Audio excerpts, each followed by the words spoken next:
আমার হাজার হাজার কোয়েল পাখির মধ্যে দুইটা জীবিত আছে, সবাই কোন মাশাআল্লাহ। বিসমিল্লাহ কয়া এভাবে চক্কর মধ্যে একটু ছাইড়া দিবেন। এই চক্কর দেওয়া লাগতো না, এক চক্কর দিলে দেব। এই লো জোর বাড়ছে। বিসমিল্লাহ কয়া আল্লাহু শাফি আল্লাহু মাফি এক ফুটা দিয়ে দিলে চক্কর হয়ে গেছে। যাক মাশাআল্লাহ, দুইটাকে দিলাম। এই বাচ্চাটির অবস্থা তো করুন, এই খুলিস না বেশি, নাহলে এটা বাইরে দেব। এই বাচ্চাটা বার করে দেয়, নাহলে বাচ্চাটা ইয়ে হয়ে দেবো, একটু বাইরে দেবো। বাচ্চাটা অনেকক্ষণ ধরে চেষ্টা করতেছে।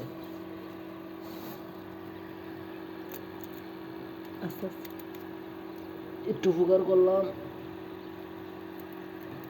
যে বাচ্চাগুলা দেখবেন অনেকক্ষণ ধরে বারণের চেষ্টা করতেছে, এদের একটু সহযোগিতা কইরা বার করে দেওয়ার চেষ্টা করবেন, মানে অর্ধেক খুললে দেবেন। বাচ্চাটা জানি কি হয়েছে, এটাই যে একটা বাচ্চার এটা কি হয়েছে, এটা পানির মধ্যে পড়ছে। পানিত না, ওই যে কি জানি বুড়ার মতো হয়েছে। বুড়োর মতো হয়েছে, এটা সরাইলেনি দরকার না, এটা জন্ম থেকে জন্মগত রোগ। একটা দুইটা বাড়িতে আছে, এটা একটু বার করে দিবা। না না, এটা বাড়িতে হবে, এটা সুস্থ আছে। বাড়ি যাচ্ছে নিজে নিজে। হ্যাঁ, নিজে নিজে বারুক, যা দূর হেল্প করার কাম করছি। সাদাটা কি খবর? এটা একটু লাগ না, অন্তত